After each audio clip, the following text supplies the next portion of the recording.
வீடியோவோட ஸ்டார்டிங்கில் ஒரு இன்ட்ரொடக்ஷன் வீடியோ வந்து பார்த்துருப்பீங்க. கேமராவும் வர மாதிரி, லைக் ஒரு ஸ்பீட் ரேம்ப் இருக்கிற மாதிரி. ஸோ இன்றைக்கோட வீடியோவில் எப்படி ஸ்பீட் ரேம்ப் ட்ரான்சிஷன் பண்ண போகிறோம் அப்படின்னு பார்க்க போகிறோம். இந்த வீடியோவை 2 பார்ட்டாக பிரிப்பேன். 2 வீடியோ. ஃபஸ்ட்டு வீடியோ வந்து ஸ்பீட் ரேம்ப் பற்றி, எப்படி ஸ்பீட் ரேம்ப் பண்ணணும் DaVinci Resolve. And second video வந்து எப்படி வந்து ஸ்பீட் ரேம்ப் ட்ரான்சிஷன் பண்ணுறது எப்படி இருக்கும், எப்படி ஸ்மூத்தாக ட்ரான்சிஷன் பண்ணுறது அப்படின்னு பார்க்க போகிறோம். எனக்கு எடிட்டிங்கில் எப்படி இன்ட்ரெஸ்ட் வந்துச்சுன்னா, நான் வந்து காமர்ஸ் பேக்ரவுண்ட் ஃபுல்லாக. ஸோ எடிட்டிங்க்கு நான் தனியாக ஒன்றும் படித்தது இல்லை. நான் 9th ஸ்டாண்டர்ட் படிக்கிறப்போ ஒரு டெல்லி டூர் போயிருந்தோம். எங்கள் ஸ்கூலில் வந்து டெல்லி டூர் கூப்பிட்டு போயிருந்தாங்க. எல்லோரும் வரல, அது ஒரு பெய்டு ஆப்ஷனல் டூர் மாதிரி. ஸோ கொஞ்சம் பசங்க அண்ட் என்னோட கிளாஸ் டீச்சர் அதெல்லாம் போயிருந்தோம். ஸோ அந்த டூர் போயிருக்கிறப்போ நிறைய ஃபோட்டோஸ் எடுத்தாங்க. நிறைய சுற்றின பிளேஸஸ் எல்லாத்தையும் ஃபோட்டோஸ் நிறைய எடுத்துருந்தோம். அந்த அப்போ வந்து அவ்வளோவா வீடியோஸ் எடுக்க மாட்டோம், மோஸ்ட்டாக ஃபோட்டோஸ் தான் இருக்கும். அப்போ கூட ஏதோ ஒரு டிஜிட்டல் கேமராவோ இருந்துச்சு. ஸோ அந்த ஃபோட்டோஸ்லாம் வந்து ஸ்கூலுக்கு திருப்பி ரிட்டர்ன் வரப்போ மற்ற கிளாஸ்மேட்ஸ்க்கெலாம் வந்து காமிக்கணும்னு சொல்லிட்டு லைக் எப்படி இருந்துச்சுன்னு கேட்பாங்களோ. ஸோ எப்படி காமிக்க அவங்களுக்கு எப்படி இருக்குன்னு எக்ஸ்பிளைன் பண்ணுறதுக்காக ஃபோட்டோஸ் தனித்தனியாக காமிச்சா வந்து ரொம்ப போர் அடிக்கும், ரொம்ப ஸ்லோவாக போகும், ஒன்று ஒன்றா மூவ் பண்ணும். ஸோ அது காமிக்கிறதுக்காக ஒரு வீடியோ மாதிரி ஃபோட்டோஸ்லாம் எடுத்து ஒரு கொலாஜ் மாதிரி போட்டு, அப்போ இருக்கிற ரொம்ப ட்ரெண்டிங்கான ஆடியோ, அப்போ தான் அந்த விஐபி டைம், அந்த விஐபி சாங்ஸு, எதிர்நீச்சல் சாங்ஸு அதெல்லாம் போட்டு ஒரு எடிட் பண்ணி ஃபோட்டோவே கொலாஜ் மாதிரி ஒரு வீடியோ எடிஷனில் கொடுத்துருக்கேன். ஸோ அது பார்த்துட்டு நிறைய பேருக்கு பிடிச்சிருந்துச்சு. எனக்குமே ரொம்ப வித்தியாசமாக இருந்துச்சு. அந்த மாதிரி ட்ரை பண்ணதில்லை. ஒரு க்ரியேட்டிவாக இருந்துச்சு. கொஞ்சம் எனக்கு வந்து அந்த அரேஞ்ச் பண்ணி ஏதோ ஒரு க்ரியேட்டிவாக நம்ம பண்ணுறோன்ற மாதிரி ஒரு ஃபீலிங் வந்துச்சு. ஸோ அப்போத்துலேருந்து எடிட்டிங்லேயே ஒரு இன்ட்ரெஸ்ட் இருக்குது எனக்கு. நான் யூஸ் பண்ண எடிட்டிங் ஆப்ஸ் பார்த்தீங்கன்னா பவர் டேரக்டர். ஃபஸ்ட்டு பவர் டேரக்டரில் தான் நான் சொன்ன அந்த 9th கிளாஸில் பண்ண எடிட்டிங்லாம் பண்ணியிருந்தேன். ஸோ பவர் டேரக்டருக்கு அப்புறம் வந்து அந்த விண்டோஸ் கூடயே வர மைக்ரோசாஃப்ட் விண்டோஸ்லேயே அந்த அடிஷ்னலாக வர அந்த எடிட்டர். இப்போ அந்த எடிட்டர் அவ்வளோ யூஸ் பண்ணதில்லை. மேபி ஒரு வீடியோக்கு எதுக்காக சும்மா ட்ரை பண்ணுறதுக்காக யூஸ் பண்ணியிருப்பேன். அப்புறம் வந்து எங்கள் கம்ப்யூட்டர் பவராக அவ்வளோ இல்லை. ஸோ அதனால் பெரிய சாஃப்ட்வேர்ஸ் எதுவுமே யூஸ் பண்ண முடியல அந்த டைமில். ஸோ நான் இன்ஸ்டாவில் வந்ததுக்கப்புறம் இன்ஸ்டா ரீல்ஸ் எல்லாமே வந்து மொபைலில் தான் எடிட் பண்ணிட்டு இருந்தேன். மொபைலில் எடிட் பண்ணுறப்போ விஎன் ஆப்பு, அப்புறம் கிளிப் சாம்பு, அந்த மாதிரி ஆப்ஸ் தான் யூஸ் பண்ணிட்டு இருந்தேன். நான் கம்ப்யூட்டராக யூஸ் பண்ணல. ஸோ இப்போ தான் ரீசெண்டாக வந்து நான் வந்து ஒரு Acer Nitro 5 லேப்டாப் வாங்கியிருந்தேன். அதில் வந்து என்னால் இன்னும் அட்வான்ஸ்டான சாஃப்ட்வேர்ஸ்லாம் யூஸ் பண்ண முடியுது. இப்போ நான் சூஸ் பண்ணது தான் DaVinci Resolve. ஆக்சுவலி 2 சாஃப்ட்வேர்ஸ் இருக்குது மெயினாக எடிட்டிங்க்கு, Adobe after effects and DaVinci Resolve. Adobe வந்து பெய்டு வெர்ஷன். நீங்கள் வந்து மந்த்லி பே பண்ணிகிட்டே இருந்தால் தான் உங்களால் யூஸே பண்ண முடியும். பட் Blackmagicன்றது வந்து 2 இருக்குது. ஒன்று வந்து ஃப்ரீ வெர்ஷன், கொஞ்சம் லிமிட்டடாக இருக்கும். இன்னொரு வந்து ஸ்டூடியோ வெர்ஷன் வந்து பர்ச்சேஸ் எப்படின்னா ஒரு லைஃப் டைமுக்கு நீங்கள் ஒரு தடவை பர்ச்சேஸ் பண்ணிட்டா லைஃப் டைம் நீங்கள் சாஃப்ட்வேர் யூஸ் பண்ணலாம். பட் Adobe வந்து நீங்கள் மந்த்லி பே பண்ணிகிட்டே இருக்கணும், இயர்லி பே பண்ணிகிட்டே இருக்கணும். அவங்களும் வந்து அப்டேட் கொடுத்துட்டே இருப்பாங்க. நான் DaVinci Resolve செலக்ட் பண்ணதுக்கு இதுதான் காரணம். ஃப்ரீ வெர்ஷன், ஃபஸ்ட் டைம் கற்றுக்க போகிறோம். ஸோ ஈஸியாகவும் இருக்கும். ரொம்ப ஆல்மோஸ்ட் எல்லா செட்டிங்ஸுமே உங்களுக்கு வந்துடும். எல்லா ஆப்ஷன்ஸ் ஃபீச்சர்ஸுமே வந்துடும். ரொம்ப அட்வான்ஸ் ஃபீச்சர்ஸ் தான் உங்களுக்கு வந்து DaVinci Resolve. ஸ்டூடியோவில் இருக்கிறது நார்மல் ஃப்ரீ வெர்ஷனில் இருக்காது. ஸோ DaVinci Resolve எடுத்துருங்க. இன்னொன்று அந்த பேரே வந்து DaVinci Resolveன்றது வந்து அழகாக இருக்கும். அந்த ஒரு மாதிரி கல்ட் நேம் மாதிரி இருக்கும், நல்லாயிருக்கும். DaVinci Resolve சாஃப்ட்வேரோட கம்பெனியும் பார்த்தீங்கன்னா இட்ஸ் கால் Blackmagic. ஸோ அந்த ரொம்ப நேமே ரொம்ப இம்ப்ரெசிவாக இருந்துச்சு. அண்ட் ஆல்சோ பார்க்குறப்போ ஒரு அந்த சாஃப்ட்வேர் பார்த்தாலே ஒரு ப்ரோ எடிட்டர்ஸ்லாம் யூஸ் பண்ணுற மாதிரி ஃபஸ்ட் டைம் பார்க்குறப்போ உங்களுக்கு ரொம்ப நிறைய விஷயம் இருக்குது, எப்படி ஹேண்டில் பண்ணுறதுன்னு தெரியாது. பட் மேபி நீங்கள் ஸ்டார்ட் பண்ண ஆரம்பிச்சிட்டிங்கன்னா உங்களுக்கு அவ்வளோ தெரியாது. பட் ஃபஸ்ட் டைம் பார்க்குறப்போ ஒரு அட்வான்ஸ் ஆப் சூப்பராக இருக்கும், என்ன வேணால் பண்ணலாம், டிஃப்ரெண்ட் ஃபீச்சர்ஸ் யூஸ் பண்ணலான்ற மாதிரி இருந்துச்சு. ஸோ அதனால் DaVinci Resolve யூஸ் பண்ணியிருந்தேன். ஸோ இப்போ வந்து எப்படி ஸ்பீட் ரேம்ப் பண்ணலாம்னு இந்த வீடியோவில் DaVinci Resolveல பார்க்கலாம். ஸோ ஸ்பீட் ரேம்பை வந்து 7 ஸ்டெப்பில் பார்க்க போகிறோம். ஃபர்ஸ்ட் ஸ்டெப் வந்து ஷூட்டிங்க்கு வந்து உங்களுக்கு ஒரு ப்ரைமரி ஆப்ஜெக்ட் வேணும். நான் வந்து கேமரா யூஸ் பண்ணிக்கிட்டேன். ஸோ கேமராவை மிடில் வச்சு என் வீடியோ வந்து சர்க்கிளாக அதை சுற்றி எடுத்திருந்தேன். சர்க்கிள் எப்படி வரணும்னா ஒரு பாயிண்டில் வந்து கேமராவுக்கு வந்து க்ளோஸாக வரணும். ஸோ தூரத்துலேருந்து ஒரு பாயிண்டில் க்ளோஸாக வந்துட்டு அப்படியே உள்ள போகணும். இது பார்க்குறதுக்கு ஒரு நல்ல கர்வ் மாதிரி இருக்கணும். அண்ட் இந்த கேமரா ஃபோக்கஸ் பண்ணுற இடத்துல வந்து கேமரா கிட்ட வந்துட்டு அப்புறம் தூரம் போகணும். ஸோ நான் இதை எடுக்கிறதுக்கு வந்து நான் யூஸ் பண்ண லைட்டுக்கு வந்து ஒரு லேம்போ அப்புறம் ஒரு ஃப்ளாஷ் லைட் தான். அந்த லேம்பை நான் அப்படியே காமிக்கிறேன். ஸோ அந்த லேம்பு தான். ஸோ அந்த லேம்பையும் இந்த ஃப்ளாஷ் லைட்டில் ரெட் கலர் வரும். ஸோ இதை யூஸ் பண்ணி தான் எடுத்தேன். நான் ஒரு ஃபோட்டேஜ் ஓப்பன் பண்ணி காமிக்கிறேன். இந்த மாதிரி ஒரு ஷார்ட் எடுத்து வச்சிருக்கேன். நெக்ஸ்ட் இப்போ ஸ்டெப் 2ல் வந்து DaVinci Resolveல என்ன டைம் லைன் வச்சு ஸ்பீட் ரேம்ப் பண்ணால் நல்லாயிருக்கும், என்னென்ன செட்டிங்ஸ் பார்க்கணும் டைம் லைனில் அப்படின்னு பார்க்க போகிறோம். இப்போ ஒரு நியூ ப்ராஜெக்ட் வந்து நான் ஓப்பன் பண்ணிக்கிறேன். இதுதான் DaVinci Resolveோட ஸ்க்ரீன். ஸோ இதில் எல்லா ப்ராஜெக்ட்ஸும் வரும். ஸோ இதில் வந்து நான் ஒரு நியூ ப்ராஜெக்ட் ஓப்பன் பண்ணிக்கிறேன். ஸோ ஒரு நியூ டைம் லைன் கிரியேட் பண்ண போகிறோம். So create new timeline. இந்த டைம்லைன் நேம் வந்து ஸ்பீட் ரேம்ப் நான் வச்சுக்கிறேன். யூஸ் ப்ராஜெக்ட் செட்டிங்கை வந்து அன்கிளிக் பண்ணிவிட்டு ஃபார்மேட்டில் என்ன ஃபார்மேட்டில் உங்களுக்கு வேணும் இந்த வீடியோன்றது செலக்ட் பண்ண போகிறீங்க. ஸோ நான் இந்த வீடியோக்கு யூஸ் பண்ண போகிற ஃபார்மேட் வந்து 1920x180 HD. நான் வந்து யூடியூப் ஃபார்மேட்டில் தான் ரெக்கார்ட் பண்ண போகிறேன். ஸோ இதை அப்படியே வச்சுருக்கேன். இப்போ உங்களுக்கு இன்ஸ்டா ஃபார்மேட்டில் ஏதாவது ஒரு வீடியோ எடிட் பண்ணுறீங்கன்னா யூஸ் வெர்டிக்கல் ரெசல்யூஷன் போட்டால் இன்ஸ்டா ஃபார்மேட்டில் உங்களுக்கு வந்துடும். ஸோ நான் யூடியூப் யூஸ் பண்ணுறதுனால இதை அப்படியே வச்சுருக்கேன். And timeline frames per second வந்து 24 தான் வந்து நார்மலாக வைக்கிறது. பட் உங்களோட வீடியோவோட ஃப்ரேம்ஸ் per செகண்ட் பேஸ் பண்ணி இது வேணும்னா நீங்கள் சேஞ்ச் பண்ணிக்கலாம். 24 தான் வந்து ஸ்டாண்டர்ட் மூவி ரேட். ஸோ நான் 24லேயே வச்சுக்கிறேன். டைம்லைன் க்ரியேட் பண்ணுறேன். ஸோ ஸ்டெப் 3, நம்ம எடுத்த வீடியோ வந்து நம்ம DaVinci இம்போர்ட் பண்ண போகிறோம். ஸோ இம்போர்ட் பண்ணுறதுக்கு ஜஸ்ட் ட்ராக் அண்ட் ட்ராப் தான் பண்ண போகிறேன். ஸோ இம்போர்ட் பண்ணதுக்கப்புறம் ஒரு தடவை மீடியா பேஜ்க்கு வந்துட்டு இப்போ ஃப்ரேம்ஸ் per செகண்ட் உங்களோட ஸ்பீட் ரேம்ப்ன்ற டைம்லைனோட ஃப்ரேம்ஸ் வந்து 24ன்னு இருக்குது, FPS வந்து 13 இருக்குது. ஸோ இது ஓரளவுக்கு மேட்ச் ஆகிற மாதிரி இருக்கா அப்படின்னு பார்த்துக்கோங்க. ரொம்ப டீவியேஷன் இருந்துச்சுன்னா உங்களுக்கு ஃப்ரேம்ஸ் வந்து ஸ்மூத்தாக இருக்காது. ஃப்ரேம்ஸ் வந்து நிறைய இருக்க வீடியோ வந்து நீங்கள் சின்ன டைம்லைனில் ஃபிட் பண்ண பார்த்தீங்கன்னா ஃப்ரேம்ஸ்லாம் வந்து கட் ஆகும்.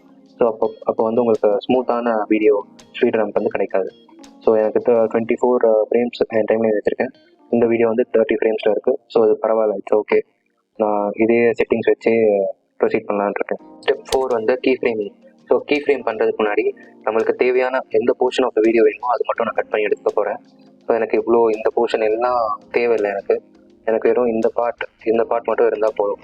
ஸோ அதுக்கு முன்னாடி இருக்க போர்ஷன் எல்லாத்தையும் வந்து நான் Ctrl+V ஷார்ட்கட் யூஸ் பண்ணுறேன். Ctrl+V யூஸ் கட் பண்ணிங்கன்னா அந்த டைம்லைனில் வந்து அந்த வீடியோ கட் ஆகும். ஸோ கட் ஆனதுக்கப்புறம் இந்த போர்ஷன் வந்து எனக்கு தேவையில்லை. ஸோ இந்த போர்ஷனை வந்து டிலீட் பண்ணுறதுக்கு நான் Ctrl+X யூஸ் பண்ணுறேன். Ctrl+X யூஸ் பண்ணிவிட்டு பேக் ஸ்பேஸ் ப்ரெஸ் பண்ணி இந்த பார்ட் தான் எனக்கு வேணும். ஸோ இந்த பார்ட்டும் எனக்கு இது வரைக்கும் போதும். இதுக்கப்புறம் இருக்க பார்ட் வந்து வேணும். ஸோ அது கட் பண்ணுறதுக்கு அகைன் Ctrl+V போட்டு இந்த போர்ஷன் செலக்ட் பண்ணி Ctrl+X வந்து நான் கொடுக்குறேன். ஸோ இது மட்டும் எனக்கு இருந்தால் போதும். இந்த பார்ட்டில் வந்து எனக்கு இது வரைக்கும் ஃபாஸ்ட்டாக போகணும், இங்கே ஸ்லோவாக ஆகும். அப்புறம் திருப்பி இந்த பார்ட் வந்து ஃபாஸ்ட்டாக முடியும். ஸோ இது வரைக்கும் ஸ்லோ ஆகிட்டு இது ஃபாஸ்ட்டாக முடியும். ஸோ எந்த பார்ட்டில் வந்து எனக்கு ஸ்லோ ஆகணுமோ அந்த பார்ட்டில் வந்து நான் ஸ்டாப் பண்ணிக்கிறேன் என்னோடய ஃப்ரேமை. ஸோ இந்த இடத்துல ப்ரெஸ் பண்ணிவிட்டு இங்கே வந்து ரைட் கிளிக் பண்ணி ரீடைம் கண்ட்ரோல்ஸ் அது கொடுத்துக்கிறேன். நான் ரீடைம் கண்ட்ரோல்ஸ் கொடுத்தா இந்த மாதிரி ஒரு ஸ்பீட் சேஞ்ச் இந்த 100% இந்த மாதிரி காமிக்கும். ஸோ இந்த 100% பக்கத்தில் இருக்க இந்த இது ப்ரெஸ் பண்ணிங்கன்னா ஆட் ஸ்பீட் பாயிண்ட்ஸ் அப்படின்னு காமிக்கும். ஆட் ஸ்பீட் பாயிண்ட் கொடுத்து இந்த இதை வந்து ஸ்பீட் பிரேக் பண்ண போகிறேன். ஸோ அந்த அப்படியே ட்ராக் பண்ணி எது வரைக்கும் எனக்கு ஸ்லோவாக போகணுமோ அது வரைக்கும் ட்ராக் பண்ணிவிட்டு திருப்பி அதையும் அந்த 100%ல் ப்ரெஸ் பண்ணி திருப்பி ஒரு ஆட் ஸ்பீட் பாயிண்ட் கொடுக்குறேன். இந்த வீடியோ வந்து இப்போ 3 டிவைட் ஆயிடுச்சு. இப்போ இந்த போர்ஷன் ஒன்று, ஸ்லோ போர்ஷன் ஒன்று, திருப்பி ஃபாஸ்ட் போர்ஷன் ஒன்று. ஃபர்ஸ்ட் போர்ஷன் மட்டும் வந்து எனக்கு ஃபாஸ்ட்டாக வேணும். ஸோ இந்த 100 திருப்பி ப்ரெஸ் பண்ணி இங்கே சேஞ்ச் ஸ்பீட் வந்து ஒரு 400 கொடுப்பேன். ஸோ இப்போ பார்த்தீங்கன்னா அது கொஞ்சம் குயிக்காக இருக்கும்.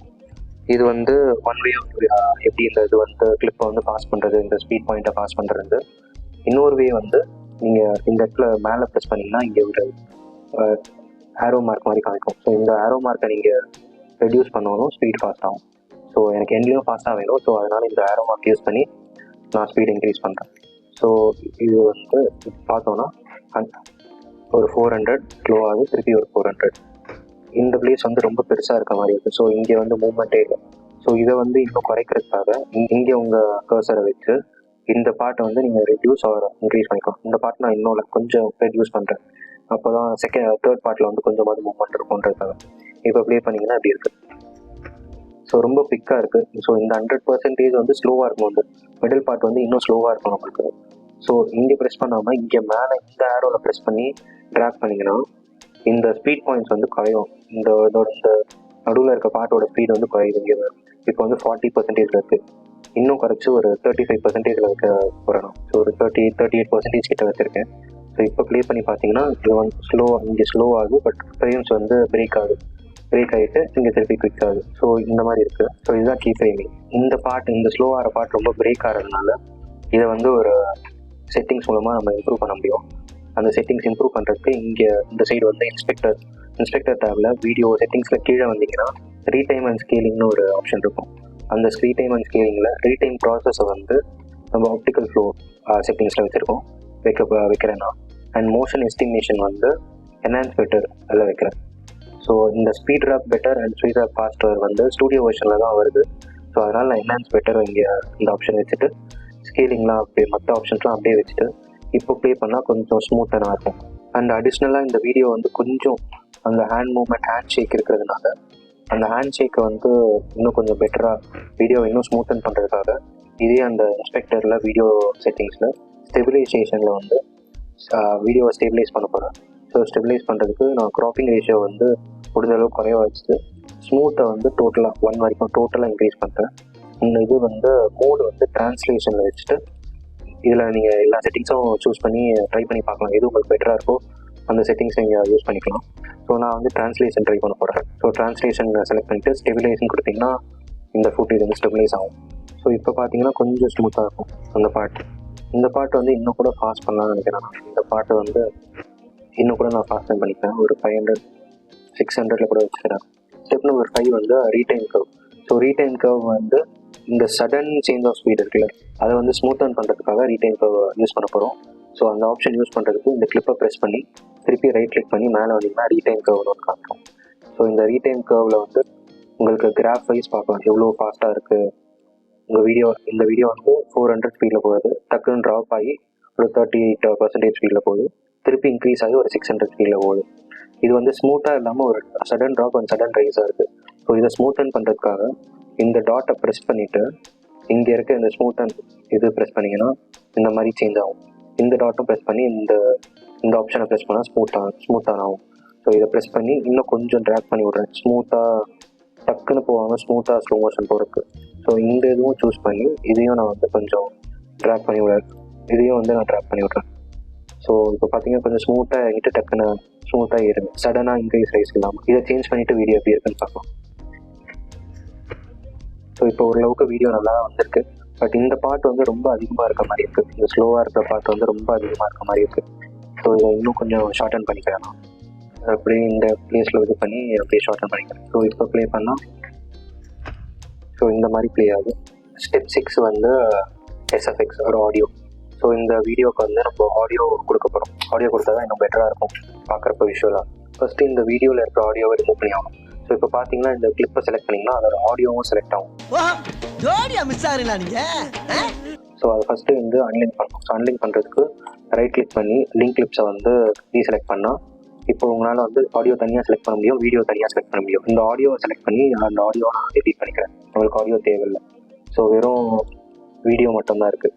ஸோ இந்த வீடியோவில் ஒரு சவுண்ட் எஃபெக்ட் ஆட் பண்ண போகிறோம். வெளியே தேடினாலே என்ன மாதிரி எஃபெக்ட் வேணும் அப்படின்னு நீங்கள் தேடினீங்கன்னா ஃப்ரீ எஃபெக்ட்ஸ் வந்து இருக்கும். ஸோ அந்த மாதிரி ஆன்லைனில் டவுன்லோட் பண்ண ஒரு எஃபெக்ட் தான் யூஸ் பண்ண போகிறேன். ஸோ அந்த எஃபெக்ட் அப்படியே ட்ராக் அண்ட் ட்ராப் பண்ணிவிட்டு இதை வந்து இப்போ நம்ம கரெக்டாக ப்ளேஸ் பண்ணணும். எந்த இடத்துல ஸ்லோ ஆகும் அந்த இடத்துல ப்ளேஸ் பண்ண போகிறோம். ஸோ ப்ளேஸ் பண்ணுறதுக்கு தேவையான அந்த எஸ்எஃப்எக்ஸ் மட்டும் எடுத்து எந்த இடத்துல ஸ்டார்ட் ஆகணும்னு பார்க்கணும்.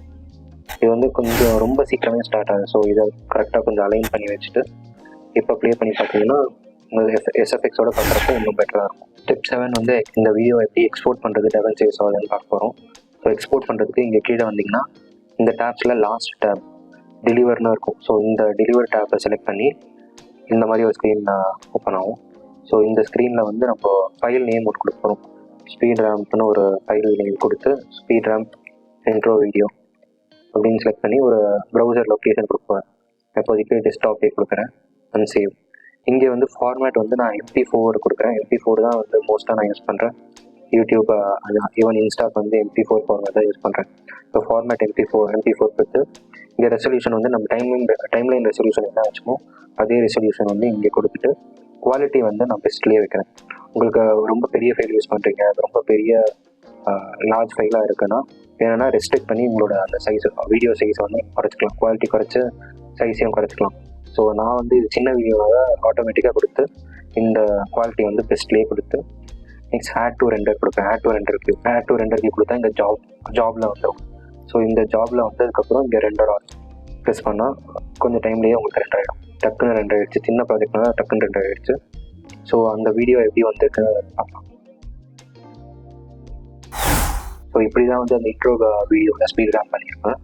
ஸோ DaVinci சால்வ் வந்து எனக்கு ஃபுல்லாக தெரியும் அப்படின்லாம் இல்லை. நானும் ஒரு யூடியூப் வீடியோவாக பார்த்து ஏதாவது இன்ட்ரெஸ்டிங்காக ஏதாச்சும் இருந்துச்சு, அவங்க வீடியோ பார்க்குறது வந்து இன்ட்ரெஸ்டிங்காக இருந்துச்சுன்னா அதோட டுட்டோரியல் பார்த்து நானும் அதே மாதிரி பண்ண முடியுமா அப்படின்னு ட்ரை பண்ணுவேன். ஸோ அந்த மாதிரி ஒரு வீடியோ தான் ஸ்பீட் ரேம். ஸோ நான் கற்றுக்கிட்டதை ஜஸ்ட் ஷேர் பண்ணுறேன்.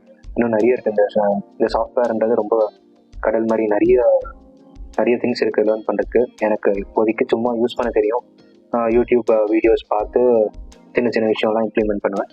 பட் இன்னுமே இதில் நிறைய இருக்குது நான் கற்றுக்க வேண்டியது. ஃபியூஷன் டேப்னு ஒன்று இருக்குது, கலர் பேஜ் இருக்குது, எப்படி கலர் பண்ணுறோம், மியூசிக் வந்து அதுக்கு தனியாக ஒரு பேஜ் இருக்குது, எப்படி மியூசிக்கை ஆட் பண்ணுவோம், எப்படி எடிட் பண்ணுவோம் அப்படின்னு நிறைய இருக்குது இந்த DaVinci Resolve. ஸோ இப்படி தான் ஸ்பீட் ரேம்பிங் வந்து DaVinci Resolve நான் பண்ணுறேன். வேறு ஏதாவது சஜஷன்ஸ் இல்லை டிஃப்ரெண்ட் வேறு மாதிரி பண்ணலாம் இல்லை வேறு ஏதாவது இம்ப்ரூவ்மெண்ட்ஸ் எதாவது சொல்லுங்கள், நான் கண்டிப்பாக இம்ப்ளிமெண்ட் பண்ணிக்கிறேன். அண்ட் அடுத்த வீடியோவில் வந்து ஸ்பீட் ரேம்பிங் ட்ரான்சிஷன், இப்போ இது ஒரு வீடியோவாக இருக்குது. 2 ஸ்பீட் ரேம்பிங் வீடியோ வச்சு 2த்தையும் கம்பைன் பண்ணி எப்படி வந்து ஒரு ஸ்மூத்தாக ஒரு ஸ்பீட் ரேம்ப் ட்ரான்சிஷன் பண்ண முடியும் அப்படின்னு பார்க்கலாம். So this is Aandi. என்னோட personal page and photography page வந்து நான் லிங்க்ல கொடுக்குறேன், செக் அவுட் பண்ணி பாருங்க. தேங்க்யூ.